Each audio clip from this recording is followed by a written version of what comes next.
Bienvenidos a todos, hermanos, en esta hermosa mañana. Y también le decimos a nuestro pastor Alfredo Breto, bienvenido. Pero a él le vamos a dar una bienvenida especial. Nosotros nos sentimos muy contentos después de algunos meses de estar sin pastor, gracias a la conferencia que nos ha mandado un nuevo pastor desempacadito para poder ejercer un ministerio en ambas iglesias, ministerio que va a desarrollar con el favor y la dirección del Espíritu Santo. El pastor Breto va a estar dirigiendo la iglesia del Shaddai y nuestra iglesia, así que en esta mañana, el sábado pasado se presentó ya como pastor de nuestra iglesia. Y en esta hora los ancianos le damos una cordial bienvenida a la junta directiva y la membresía también, como nuestro guía espiritual también para nuestra iglesia. Así es que estamos contentos en esta mañana de tener un nuevo pastor. Vamos a iniciar una nueva experiencia o etapa con nuestro pastor. Así es que, hermanos, estemos dispuestos a trabajar juntos para nuestro Dios y para que esta iglesia pueda ser fortalecida, edificada y para poder traer a otros a los pies de Cristo. Así es que, pastor Breto, le damos una cordial bienvenida en esta hermosa mañana y que la palabra que él nos trae sea de bendición para nuestra vida espiritual. Así es que, pastor, esta es su iglesia y los ancianos aquí estamos para servirles y dispuestos a trabajar juntos para nuestro Dios. No sé si ya podemos hablar. Ok, quiero saludar entonces formalmente a los ancianos aquí en la plataforma. No sé cuántos estaban en la escuela sabática porque tuvimos que irnos para el culto de adoración el sábado pasado, cuando el pastor Eras. Pues ya, aquí ya tengo el tiempo para la predicación y todo. Yo pensé que todavía. Quizás algunos no llegaron a tiempo y entonces no pude verlos y saludarlos a todos, pero doy gracias a Dios que me dio la oportunidad de estar aquí. ¿Cuántos no estaban el sábado pasado en la escuela sabática cuando estuvimos con el pastor Era? Levanten la mano nada más para saber. A ver, pues casi todos estaban, así que no hay ninguna dificultad. Todos saben que vengo de Cuba. Y como decía el hermano Roberto, recién estrenado porque solamente llevo 6 meses aquí en Estados Unidos, aunque había estado viniendo desde el 2015. Ya he vivido casi 2 años en Estados Unidos, no es tan nuevo para mí. Y he estado predicando en las iglesias de la Florida, en casi todos los lugares importantes de la Florida, y en varias iglesias también aquí de Los Ángeles desde el 2018. Pero es la primera vez ya, como una cosa es estar de visita y otra cosa es estar de residente. Y se está haciendo un poquito complicado adaptarse, pero los hermanos me están ayudando bastante. La iglesia de Huntington Park, que fue con la que estuve trabajando estos 6 meses, me ayudaron mucho y ya como tenía pensado quedarme, pues he tenido que ir aprendiendo. En Cuba vivimos primitivamente todavía, no en el tercer mundo, en el cuarto o en el quinto. Aquí hemos tenido que aprenderlo todo, pero el Señor ha sido bueno y nos ha estado ayudando en todas las cosas.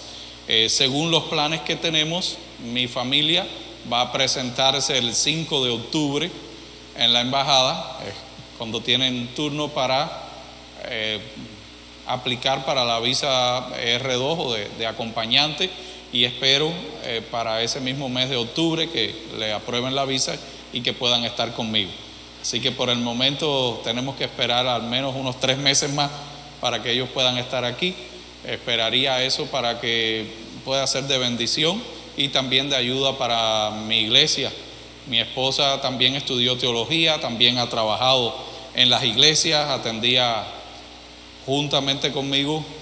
Trabajamos no solamente como pastor, sino también como departamental del área de familia, educación, en nuestra conferencia.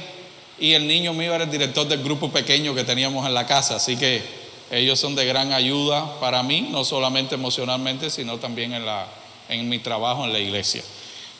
Ya dicho esto, entonces les invito a orar para dedicarnos en esta mañana a estudiar la palabra de Dios. Vamos a tener unas palabras de oración. Señor, gracias porque nos das la oportunidad de abrir tu palabra. Queremos rogarte que tu Santo Espíritu nos bendiga de tal manera que podamos obtener de ella la fuerza espiritual que necesitamos. Acompáñanos, que la presencia de tus ángeles se haga sentir en nuestro medio, que podamos salir de este lugar fortalecidos espiritualmente. Te lo rogamos en el nombre de Jesús. Amén. Cuenta la historia que era tarde en la noche y un hombre salía a las afueras de la ciudad. Una ciudad peligrosa en ese momento. Había muchos asesinos, había personas con creencias religiosas que se dedicaban a asesinar, a hacer actos de boicot para molestar a la potencia que los estaba dominando. Y este hombre, al salir a las afueras de la ciudad, estaba poniendo en peligro su vida, estaba poniendo en peligro la estabilidad de su familia, estaba corriendo un riesgo tremendo. Sin embargo, así todo, tomó esta decisión y debía avanzar al menos unos 2 kilómetros hasta una aldea cercana para entrevistarse con una persona. Sus necesidades explícitas y la razón que lo motivaron a hacer esta travesía peligrosa están explicadas en el Evangelio según San Juan capítulo 3, y es la historia que encontramos ahí de la entrevista entre Jesús y Nicodemo. Vayamos todos a Juan capítulo 3, versículo 1, donde está el escenario de esta historia. Voy a hacer un paréntesis entre la narración de el tema que quiero estudiar con ustedes para, como es la primera vez, una de las cosas importantes para estudiar la Biblia es conocer los diferentes géneros literarios que se encuentran en la Biblia. Saben, la Biblia tiene 66 libros, pero dicen los expertos, los eruditos bíblicos, que hay más de 50 géneros literarios. Usted leería de la misma manera una historia a como lee un capítulo de los Salmos, a como lee el libro de Apocalipsis, o como lee el libro de Levítico sobre las leyes del santuario. Pues estos son distintos géneros literarios.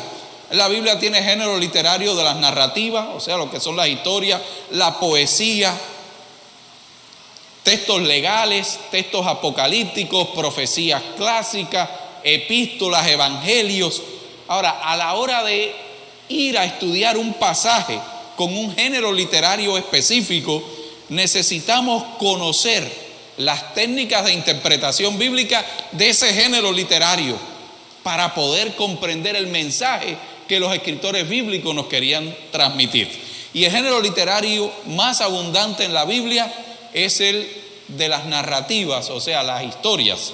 Lo que más contiene la Biblia es historia. Alrededor de un 60% de la Biblia es historia. Así que es lo que vamos a estudiar en esta mañana, una historia bíblica. Pero le voy a ir mencionando algunos detalles que no solamente van a ayudarme a mí a transmitirle el mensaje que esta porción bíblica trae para nosotros en esta mañana, sino que ustedes poco a poco, mientras vayan aprendiendo, cada vez que tengo una predicación, pues estudio un género literario diferente o el mismo, y voy motivando no solamente a que vengan a la iglesia a escuchar a una persona hablar, sino que ustedes se entusiasmen en estudiar su Biblia. ¿Cómo se construyen las historias y específicamente las historias bíblicas con sus características específicas? Bueno, lo primero que tenemos que saber es dónde empieza y dónde termina una historia. Cuando ustedes ven un cambio de personajes, un cambio de temática, un cambio de escenario, un cambio de lugar, estos cambios bruscos ya usted sabe que comenzó una nueva historia. Y cuando termina esa historia y suceden otros cambios, pues ya estamos en otra historia. Así, cada sección histórica que tiene significado propio, la separamos Y después esa sección histórica, miren qué cosa más interesante. Todas las historias de la Biblia que tienen sentido propio están constituidas por 5 partes específicas. Hay 5 secciones que los escritores bíblicos elaboran para transmitir el mensaje acerca de Dios y de la salvación. Y la primera de sus partes es la parte que no tiene acción. Imagínense que ustedes van a una obra de teatro y una historia bíblica es como una obra de teatro. Ustedes van y hay cortinas, y cuando va a comenzar la obra se abren las cortinas y lo que ustedes ven antes que pasen los personajes, y ustedes ven generalmente en una parte alta, ¿cómo es que se denomina? ¿Cómo se le llama a esa parte donde los actores van a hacer su presentación? Escenario. Esa es la primera parte. ¿Por qué el escenario? Porque los escritores bíblicos no son descriptivos. La Biblia, por eso es que algunas personas dicen que se les dificulta un poquito entender la Biblia. ¿Cuántos de ustedes se les dificulta un poco entender la Biblia? Levanten la mano, a ver. Quiere decir que todos los demás son expertos en Biblia, ¿eh? No se les dificulta. ¿Y por qué razón será? Bueno, la razón fundamental, entre otras, es que la escribieron personas que vivieron en una época diferente, en una zona geográfica diferente y con una cultura completamente diferente.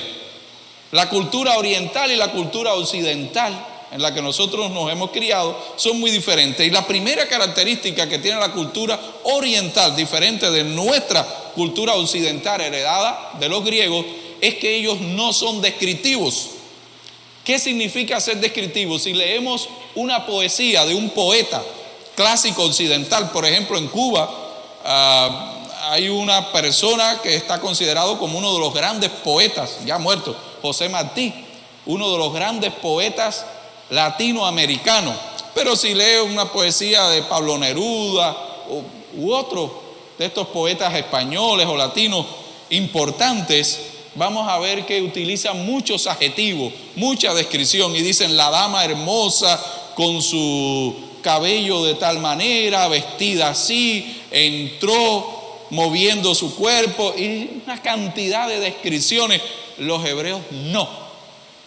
La característica fundamental de la prosa, de la narrativa hebrea, es la acción, es el verbo lo importante. Así que ellos, antes de comenzar una historia, pues con 1, 2 o 3 versículos describen, ponen algunos adjetivos. Saben que usted puede leer la Biblia en hebreo dominando solamente 30 adjetivos. Generalmente no tienen más de 100 adjetivos en el idioma hebreo. Es increíble, porque a ellos no les gusta describir, sino la acción. Así que cada relato comienza con una pequeña descripción donde no hay acción. Y cada uno de esos detalles que están descritos en el escenario son lo que conforman la idea que el autor nos va a transmitir en la historia. Pero la mayoría lee esos primeros versículos como si no importaran y va directamente a la historia.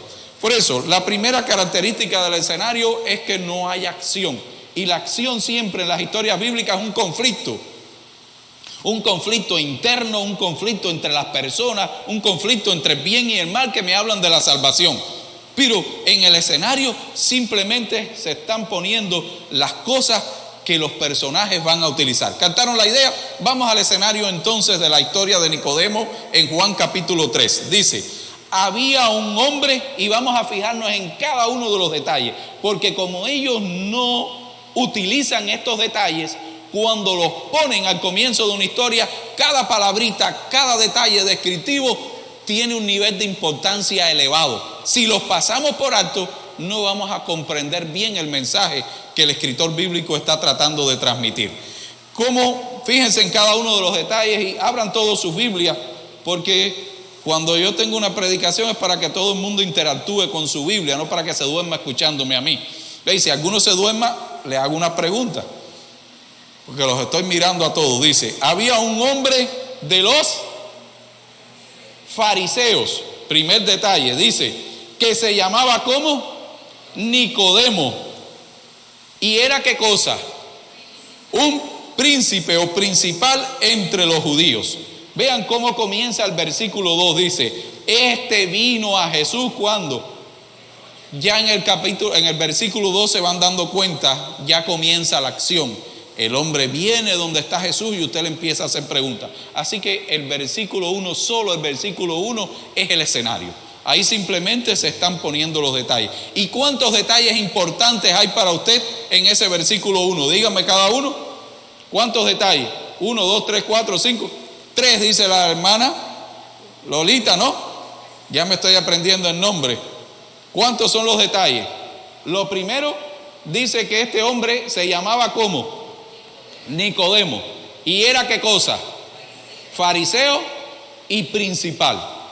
Ahora, una cosa interesante es que cada uno de los detalles descriptivos del escenario conforman una atmósfera. O sea, cuando usted los lee así por separado, pues no parecen tener mucha relación, pero cuando los mira todos juntos de cada historia, todos juntos, ellos constituyen una atmósfera. O sea, hay un común denominador que los une a todos, que transmite una idea, y esa es la idea con la que Juan va a estar bregando en toda su historia. Vamos a analizar esos 3 aspectos y qué significan. Dice en primer lugar que era un fariseo. ¿Qué era un fariseo? Bueno, algunos más o menos, sí, no tengan pena, cuando yo le pregunto es para que respondan, todos a viva voz. No se preocupe que aquí no me molesta mucho el ruido. Hoy tenemos iglesias cristianas metodistas, bautistas, pentecostales y así más de 2500. Bueno, pues los judíos tenían 6 sectas religiosas en su tiempo, nada más el judaísmo. Tenían los celotes, los herodianos, los saduceos, los fariseos, los esenios. La más estricta, la más ortodoxa era la de los fariseos. Pero para usted ser un fariseo, a que no me adivinan cuál era la característica fundamental. Usted se presentaba delante del partido de los fariseos, o de la secta de los fariseos, yo le decían partido, ¿ves? Secta le decimos nosotros, y decía yo quiero ser fariseo, y tenían una cantidad de requisitos, pero ¿cuál era el principal? El número 1, si no pasaba ese, no pasaba por lo demás. La mayoría no, ni siquiera saben esto. ¿Cuál era el fundamental? No, judíos tenían que hacer todo. ¿Cómo? Circuncisión, tenían que hacer todo. Guardar la ley, todos tenían que guardar la ley. ¿Cómo? Esa era la primera condición. Yo no sé cómo la hermana lo sacó. Para ser un fariseo usted tenía que ser rico.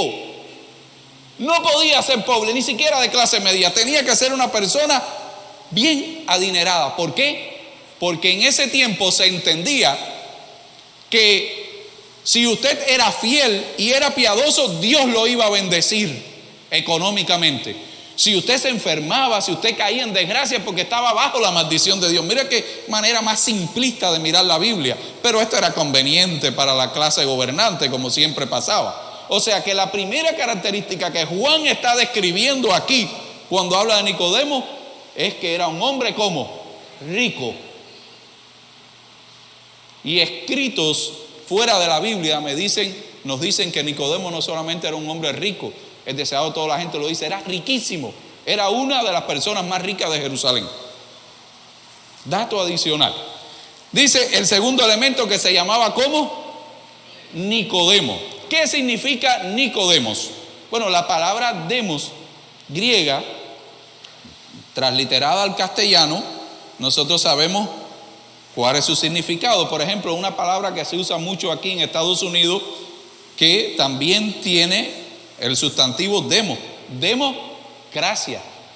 Kratos es gobierno, demo es pueblo, es el gobierno del pueblo. Nicodemo, demo quiere decir pueblo. Y Nicodemo significa el vencedor o el que ha conquistado entre todo el pueblo. En unas palabras sencillas, Nicodemo quiere decir hombre famoso u hombre relevante. Rico, famoso, y lo era, y después era ¿qué cosa? Principal. ¿Qué significa eso de que era príncipe o principal? Se le llamaba así a aquellos que eran miembros del Sanedrín. El Sanedrín era el cuerpo gobernante político y eclesiástico de los judíos de Jerusalén. Estaba compuesto por 70 hombres más el sumo sacerdote. Todos debían ser personas honorables, personas con familia, pero eran los que tenían la autoridad sobre la nación. Ahora miremos cuáles son las 3 características que describe Juan de Nicodemo en el escenario de la historia de su entrevista. Era un hombre rico, famoso y con autoridad. Y ahora yo les hago una pregunta significativa a ustedes. ¿Por qué creen que Juan comienza así? La Biblia no se escribió para contar historia. La Biblia fue escrita para hacer teología. Significa para hablar de Dios. Y hablarme de Dios a mí, al ser humano que necesita salvación.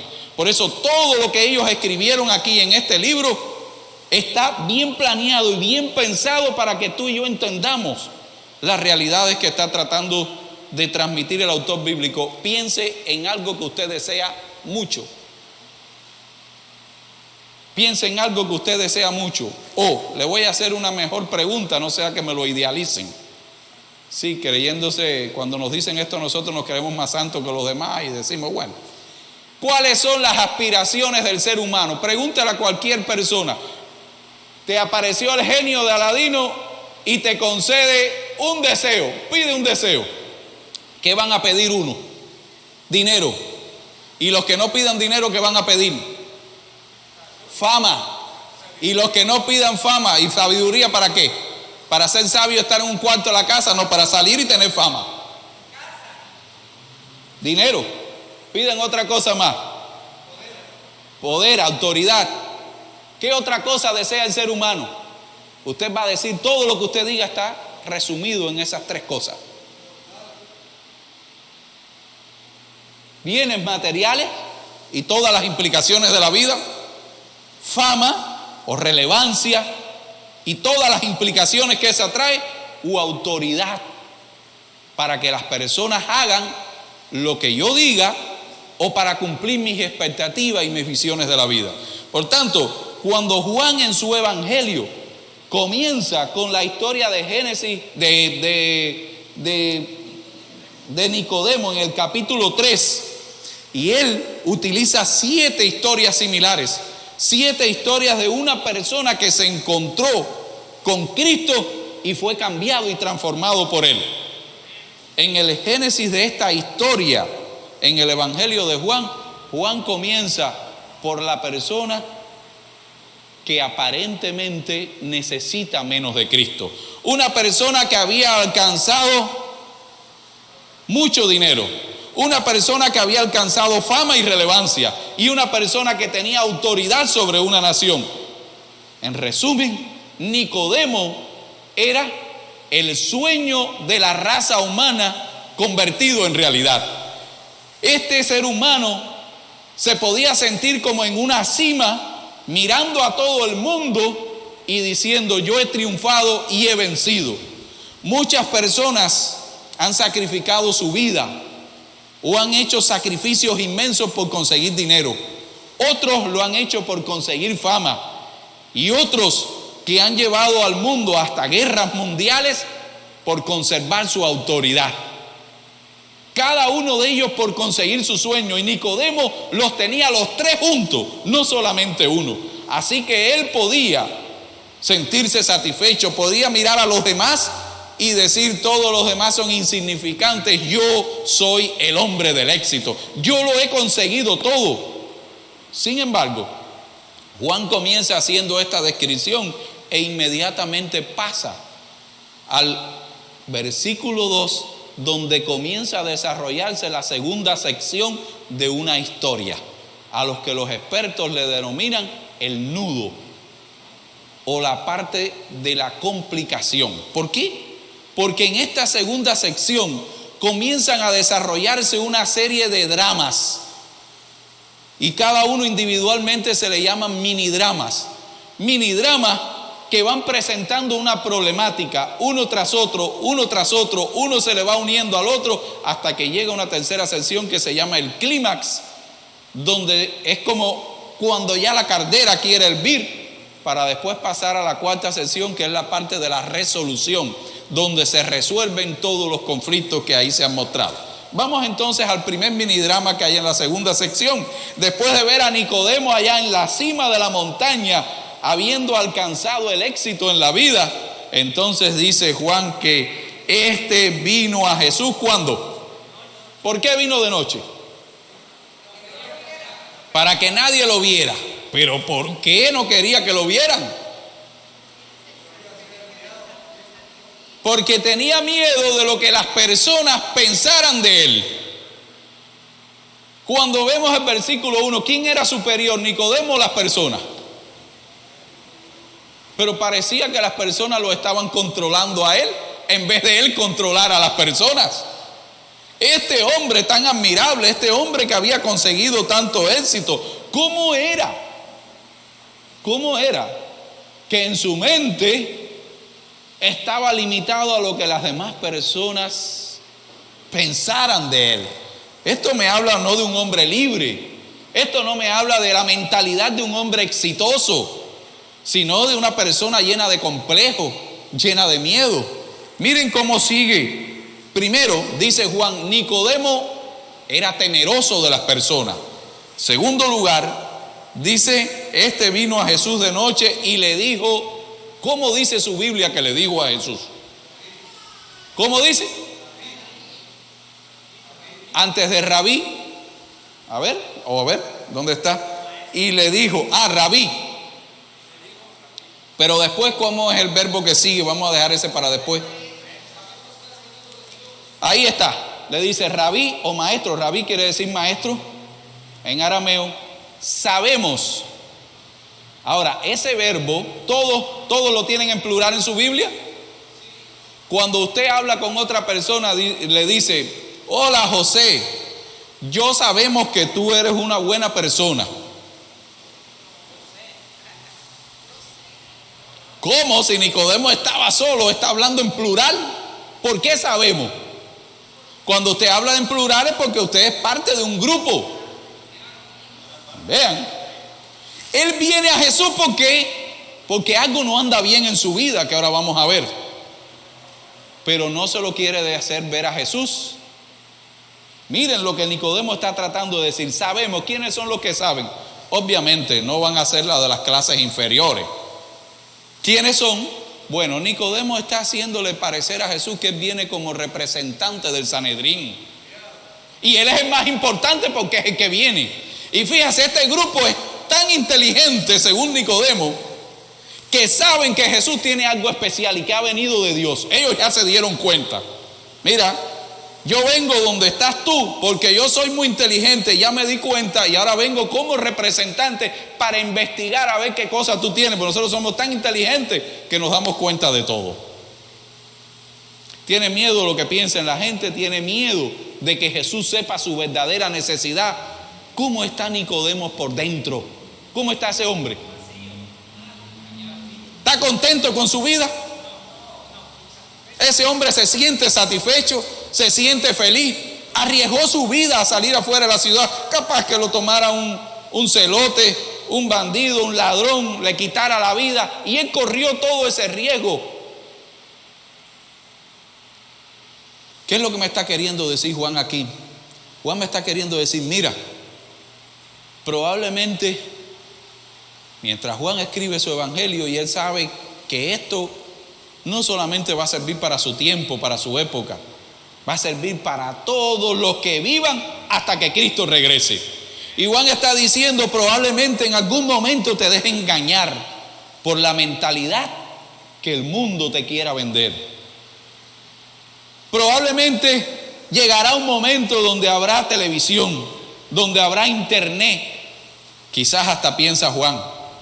Y entonces por ahí te dice, mira, sé un hombre de éxito, consigue dinero rápido, ten independencia económica, sé libre de las deudas, sé una persona importante.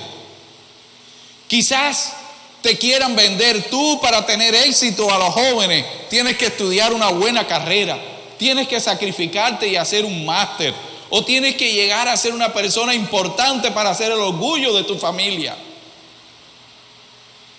o tienes que ser senador, o tienes que tener una carrera política brillante para llegar a ser presidente, porque si no, no valió la pena que vivieras en este mundo. Y Juan está diciendo, ¿sabes qué? Siempre que te creas estas mentiras, puedes quedar en el mismo plano de Nicodemo. Estas cosas no resuelven ningún problema existencial en el corazón del ser humano. Usted puede tener muchas posesiones materiales. Usted puede ser una persona amada. Usted puede ser una persona conocida, famosa. Usted puede ser una persona con un liderazgo increíble y tener ganas de morirse. Esto no es símbolo de felicidad en la vida. La felicidad, el bienestar, la capacidad de poder disfrutar de las cosas buenas mientras estamos esperando el regreso de Jesús no tienen nada que ver con ninguna de estas tres cosas. Y Juan quiere dejarlo bien claro. De las 7 personas que se encuentran personalmente con Cristo, Nicodemo es el caso más desesperado. Mientras más dinero, más fama y más autoridad tenemos, generalmente más insatisfechos estamos con nuestra vida. Por eso, hace alrededor de 10 años, la revista Time publicó un artículo donde se había analizado a personas millonarias y famosas de las últimas 2 décadas y concluyó lo siguiente: más de un 50% de las personas famosas tienen pensamientos suicidas y casi un 15% se suicidan. Alrededor de un 30% de las personas millonarias tienen depresión o padecen de depresión con síntomas de soledad y un 22% pasan por algún tipo de tratamiento especializado para lidiar con sus problemas existenciales. Escuché la historia de un señor que se suicidó. ¿Por qué se suicidó? Era un multimillonario, había invertido en bienes raíces, por muchos años había heredado el negocio de la familia y cayó en bancarrota. Y el hombre dejó una nota en el lugar donde se había suicidado colgándose de una soga.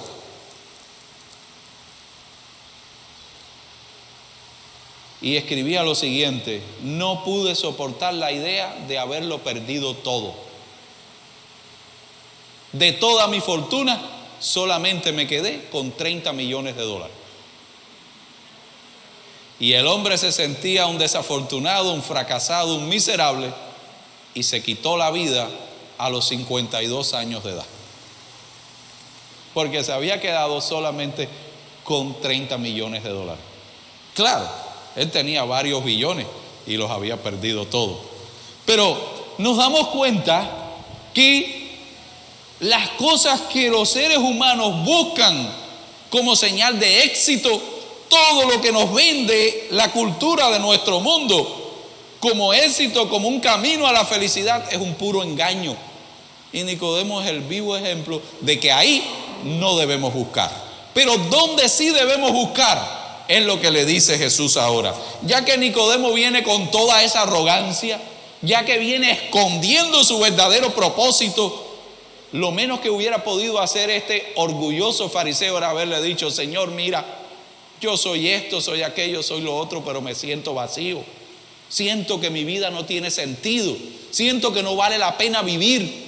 Cuando estoy solo en mi casa y nadie está a mi alrededor, yo mismo me tengo lástima.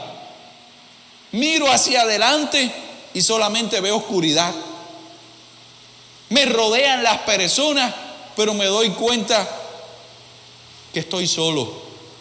Le hubiera hablado de sus necesidades, de sus sentimientos, Jesús lo hubiera tratado diferente. Pero como viene escondiendo lo que él es, Jesús no lo trata de una manera aparentemente tan respetuosa, sino que va directamente y le dice: tú vienes a mí porque vienes con un problema, porque no tienes ganas de vivir, porque tu vida no tiene sentido. Y así es que Jesús le dice en el versículo 3, respondiendo Jesús y le dice: de cierto te digo, ¿qué cosa? Si no nacieres de nuevo, no puedes ver, ¿qué cosa? El reino de Dios.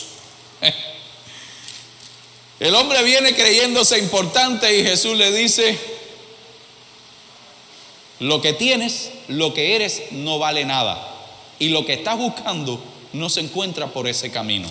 De cierto te digo, si no nacieres de nuevo. O sea, olvídate del que tú eres y tienes que ser una persona diferente. En otras palabras, no has conseguido nada, no has logrado nada, has fracasado en la vida, tu vida no vale nada. ¡Wow! Dígale eso a Donald Trump, a ver cómo le dice usted. Pero es un pobre infeliz que ya está al borde de la muerte y no logró nada en su vida, probablemente.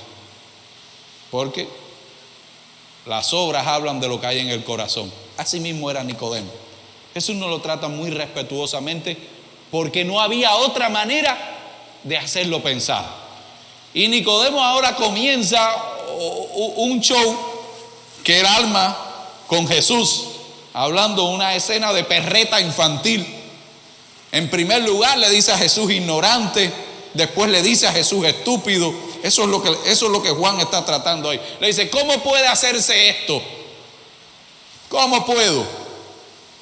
Yo ya siendo un viejo me voy a meter en el vientre de mi madre y voy a volver a nacer de nuevo. O sea, él sabía que Jesús estaba utilizando una metáfora, que no estaba hablando literalmente, pero todo con sarcasmo empieza como que a burlarse de Jesús o a tratar de denigrar, pero Jesús no le hace caso. El amor divino es infinito, conoce nuestras necesidades, llora con nuestras penas, y Jesús quería hacerle ver a este hombre cuál es el verdadero propósito de la vida. Así que Jesús no le hace mucho caso, y Cristo ahora utiliza una imagen, le dice: mira el viento sopla, se mueve el pelo, se mueve la ropa, pero tú lo ves así mismo. Lo que yo te estoy queriendo decir es una obra silenciosa, es algo que sucede adentro en el corazón, es algo que las demás personas no pueden explicar, es algo que tú mismo no puedes explicar, pero sucede y cambia y lo transforma todo desde adentro hacia afuera. Y así sigue el diálogo hasta que Nicodemo se rinde, porque siente la influencia del Espíritu Santo, siente que no puede engañar a Jesús. Tontos somos los que intentamos engañar a Dios. Hay personas, aún entre nosotros que nos llamamos cristianos, que somos muy buenos actores. Y cuando estamos delante de las personas o cuando estamos el sábado aquí en la iglesia, somos una cosa. Pero cuando estamos solos dentro de nuestro hogar, o cuando estamos rodeados de personas que no aman ni temen a Dios, pues pareciera que somos una persona completamente diferente. Y hay seres humanos que se acostumbran a esta doble vida y pasan toda su vida así, o algunos hasta que ya llega un momento que no lo soportan más, porque perdemos la noción que Nicodemo comprendió pronto aquí, que Dios no puede ser engañado. Pero la persona que menos puede ser engañada somos nosotros mismos. Y qué triste es vivir con una mentira de nosotros mismos. Jesús le está diciendo a Nicodemo: no vivas con la mentira que estás viviendo. Si no estás bien, no estás bien. Si te sientes mal, te sientes mal. Si eres un fracasado, eres un fracasado. Si necesitas de Dios, necesitas de Dios. Acéptalo y abre tu corazón, le dice Jesús a Nicodemo. Y nos dice a nosotros hoy: ¿cómo nos sentimos tú y yo? ¿Cómo te sientes en esta mañana? ¿Tienes ganas de vivir? Cuando miras hacia adelante, ¿cómo se te presenta la vida? ¿Tienes planes? ¿Tienes sueños? ¿Quieres que el Señor te dé 50 años más de vida para hacer muchas cosas? ¿O ya quieres tener 80 años, retirarte y quedarte solito ahí en tu casa y que Cristo venga en el mejor de los casos? Porque tu vida no tiene sentido. Esa es la pregunta que tú y yo tenemos que hacernos. ¿Cómo nos sentimos? Bueno, cuando Nicodemo finalmente se cansó y le dice en el versículo 9, si todos pueden leer conmigo, respondiendo Nicodemo y le dijo: ¿cómo puede hacerse esto? Nicodemo le dijo: me rindo, Señor, me rindo. Me rendí. Tú me conoces, tú me entendiste, tú sabes lo que yo necesito. Ahora dime, Señor, hay una manera, hay una forma de que yo, esta persona que está aquí amargada, esta persona enojada con la vida, esta persona sin expectativa, que padece de depresión, de soledad, de frustración, puede ser diferente, puede sonreírle a la vida, puede ver esperanza. Y ahora miren la solución de Cristo para Nicodemo. Vean cómo el escritor bíblico va trabajando con cada una de las problemáticas versículo a versículo.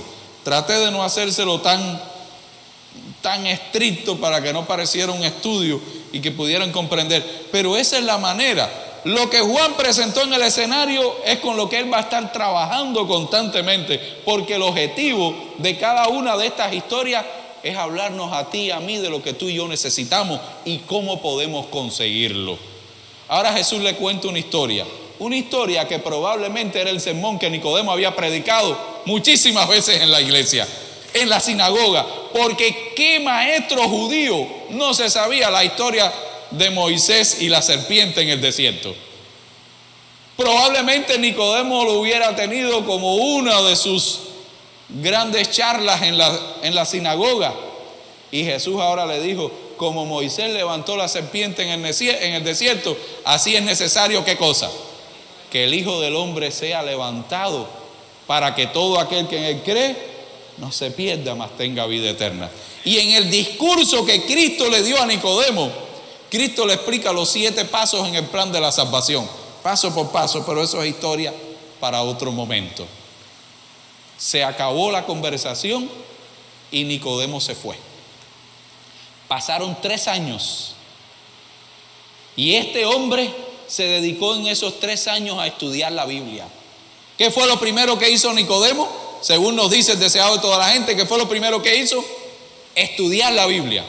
Comenzó ahora, a raíz de todo lo que Cristo le había enseñado, a leer otra vez el Antiguo Testamento. Pero a leerlo ya no viendo la ley, lo que yo tenía que hacer, y no teniéndolo a él como centro, sino teniendo como centro a ese hombre que venía para resolver los problemas del ser humano. Y comenzó a orar. No orar delante de las personas a decir: Señor, yo que soy tan bueno, gracias porque nos has dado tantas bendiciones. O como se hace los miércoles a la iglesia, le doy gracias a Dios por todas las bendiciones que me ha dado, para que la gente vea.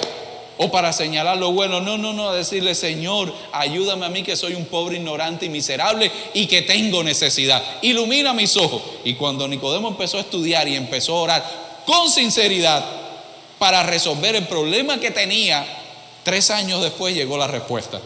Un día que la ciudad estaba alborotada, Nicodemo desde lejos vio cómo crucificaban a 3 personas. Y el que estaba allí era ese hombre que 3 años atrás lo había comenzado a llevar para una transformación en su vida. Y ahí Nicodemo recordó las palabras de Cristo: como Moisés levantó la serpiente en el desierto, así es necesario que el Hijo del Hombre sea levantado. Y ahí Nicodemo se convirtió. Nicodemo comprendió que la única manera de ser feliz en esta vida es tener un amigo. Es caminar con una persona con una relación íntima. Es levantarse en la mañana, asearse y dedicar un tiempo especial para darle los buenos días a ese amigo, para conversar con él, para plantearle los planes que tiene en el día y para pedirle que Él, que es todopoderoso, me acompañe y me lleve. el resto del día. Es caminar con Cristo como mi amigo, mi confidente, mi ayudador, mi protector y el objeto de mi adoración. Y después que los cristianos comenzaron a ser perseguidos en Jerusalén, Nicodemo se unió a la iglesia y puso toda su riqueza al pie de los apóstoles para suplir las necesidades de la iglesia. Comenzó la persecución y Nicodemo fue perseguido, perdió su estatus de fariseo, perdió la admiración de su pueblo judío. Ahora era pobre, ahora era odiado por su nación, ahora ya no tenía autoridad, sino que era perseguido, había perdido todo lo que había conseguido con su antigua vida, pero ahora era amigo y seguidor de Jesús. Y fue un hombre importante en el primer siglo de la era cristiana. Fundó varias iglesias, evangelizó en varios lugares y dedicó completamente su vida al servicio de la iglesia. Algunas tradiciones judías dicen que no murió en paz, sino murió decapitado, como casi todos los apóstoles, excepto uno. Pero ahora Nicodemo estaba dispuesto a arriesgar su vida. ¿Por qué? Porque había encontrado el secreto de la felicidad. Tú y yo queremos sentirnos diferentes, sentirnos que nuestra vida tiene sentido, que nuestra vida tiene un propósito, que vale la pena vivirla, que somos personas importantes. No busquemos dinero, no busquemos fama, no busquemos autoridad, no busquemos todas esas baratijas que el mundo nos quiere vender. Nos dice Juan, busquen a Jesús. Levantémonos con Jesús, caminemos con Jesús, seamos sinceros con Jesús, digámosle a Jesús la basura que somos, porque eso es lo que somos nosotros. Digámoslo todos los días, Jesús no se cansa. Digámosle a Jesús nuestros malos pensamientos, nuestros vicios, pongámoslo todo delante de Jesús. Y Jesús nos va a decir, mira, ¿tú sabes qué? Tú eres toda esa basura, pero cuando tú te arrepientes y cuando tú vienes a mí en busca de ayuda, yo borro todos tus pecados. Y yo te presento delante del Padre no como lo que tú eres, sino como lo que yo soy por la fe que tienes en mí. Y si continúas conmigo, yo te voy a dar el poder de vencer el pecado. Y voy a poner en tu corazón paz, voy a poner en tu corazón amor. Y vas a sentirte dichoso de vivir en esta vida. ¿Cuántos le agradecen a Juan por haber escrito la historia de Nicodemo? ¿Cuántos le agradecemos a Dios? Porque para llegar a ser personas dichosas no tenemos que conseguir las cosas que las personas se matan toda su vida para conseguir en este mundo. Simplemente tenemos que invitar a Jesús a que venga a nuestro corazón y a que sea nuestro amigo. Y cuando caminamos con Él, todo cambia. Nacemos de nuevo, nacemos a una nueva experiencia de realización en este mundo. Que tú y yo podamos ser esas personas inteligentes que descubren el verdadero propósito y el verdadero secreto de la felicidad en esta vida. No sé si concluimos con un canto. Si tienen algún canto preparado, pues vamos a dar la oportunidad para después tener unas palabras de oración.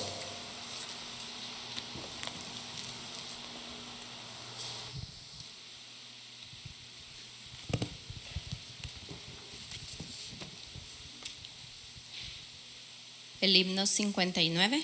Pónganse de pie, por favor.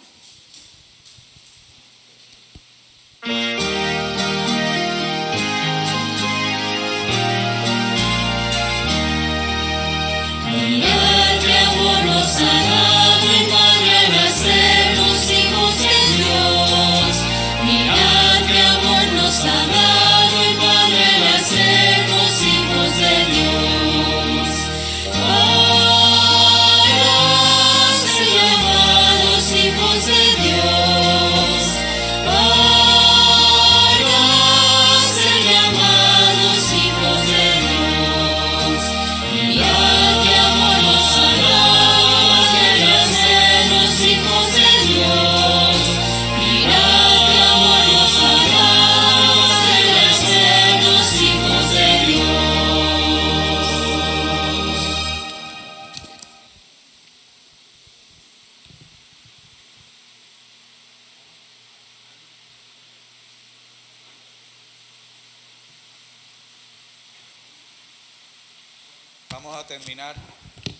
terminar teniendo unas palabras de oración.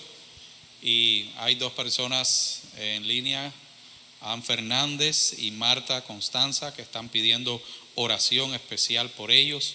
Vamos a incluirlas en esta oración y esperar que el Señor también tenga en cuenta cada una de las peticiones silenciosas que hay en nuestras mentes. Oramos.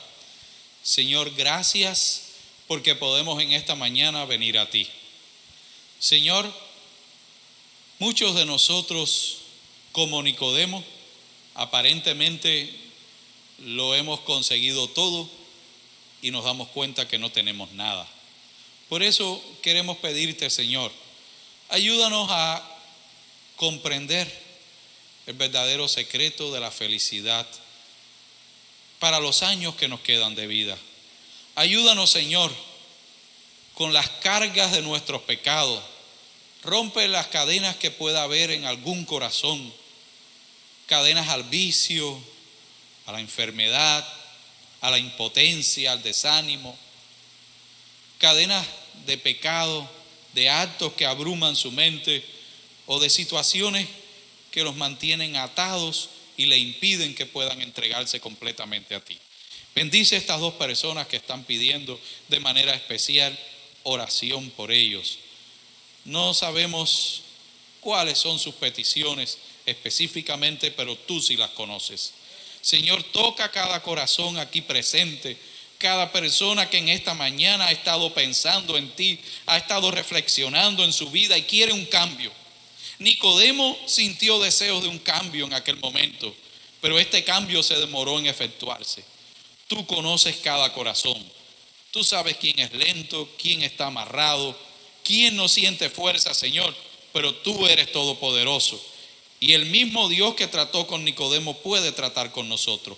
Obra en cada corazón y permite, Señor, que podamos ver un milagro más de tu Santo Espíritu en nuestras vidas. Acompáñanos y llévanos con la seguridad de que Jesús es nuestro amigo y que va a nuestro lado. En su santo nombre te lo pedimos. Amén.